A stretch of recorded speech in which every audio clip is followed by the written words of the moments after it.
Senator Van Hollen.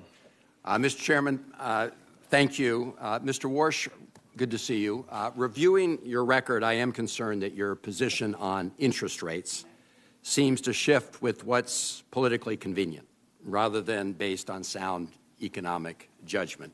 In the aftermath of the 2008 financial crisis, the worst recession since the Great Depression, with some of the worst unemployment in our lifetimes, you were a hawkish voice, expressing concern that the Fed might wait too long to raise rates.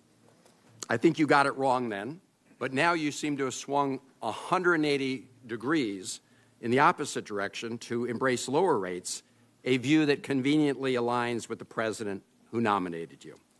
You've made this pivot even as today prices are too high. I think we all know that.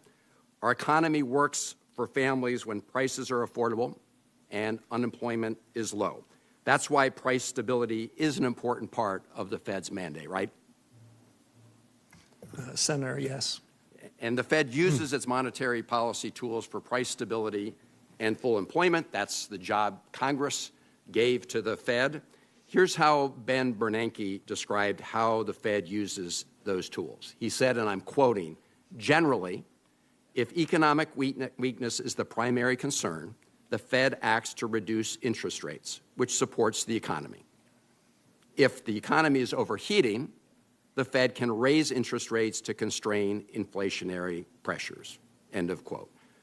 So that's a textbook model of the Fed. Cutting rates supports the economy, but can lead to higher inflation, while raising rates helps to fight inflation, but can limit growth.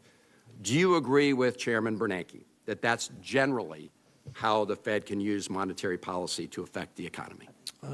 Senator, I do agree generally with that proposition, but I'll note at a moment like this, the supply side of the economy is changing dramatically. So the core of what Chairman Bernanke said is a question about what's the economy's potential.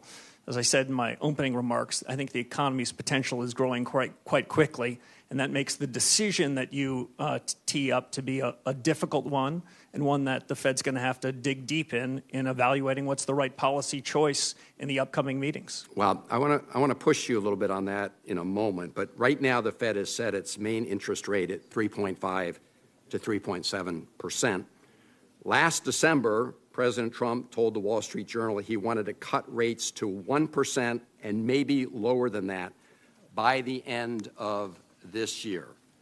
So just to better understand how you think about economics, in the economic model Bernanke laid out, let's say there's an economy with decent growth and no recession. If the central bank were to cut rates from 3.5 to 1% or lower, a massive cut, that would typically push prices up, right? Senator, unlike many of my colleagues, past and present, I don't believe in forward guidance. I don't believe that I should be previewing for you what a future decision might be. I think it's essential that the Fed make decisions in the room. Mr. Warsh, I'm not asking you what decision you would make. Obviously, that's going to be up to you. I'm asking you for the framework in which you think about these things. And it seems a pretty straightforward question about what would happen if we reduced interest rates by the end of this year to 1% or less. And under the Bernanke model, and I think almost every economist or most economists would say that that will drive up prices. And so that's what I'm asking you. Would you agree that that would likely drive up prices? So, Senator, the Fed has two important monetary policy tools. One is interest rates, and the other is a balance sheet that we created in the 2008 financial crisis. Those tools should be working in concert, not at cross purposes. So it's hard for me to isolate one variable when we'd have to have a discussion on the other. All right. Let me just say this was a pretty clear question about the framework in which these decisions are made. I have heard you talk about how AI may change that calculation. Yes. I will just say, and I think you know this, I mean, I have this, the Financial Times pointed out the economists reject Kevin Warsh's claim that the AI boom will enable rate cuts. And I find it just implausible to suggest that by the end of this year, AI would produce such increases in productivity that it could reduce in a rate cut to below 1%, and you can't tell me that that would very likely increase prices. So, Senator, can I say two things? First, Senator, sorry. quickly. Sorry. Monetary policy, Senator, works with long and variable lags. Quite famously, if the Fed were to make a decision today about the conduct of policy, it's likely to find its way to the real economy 6, 9, or 12 months later. So it's difficult to judge policy today for an immediate result.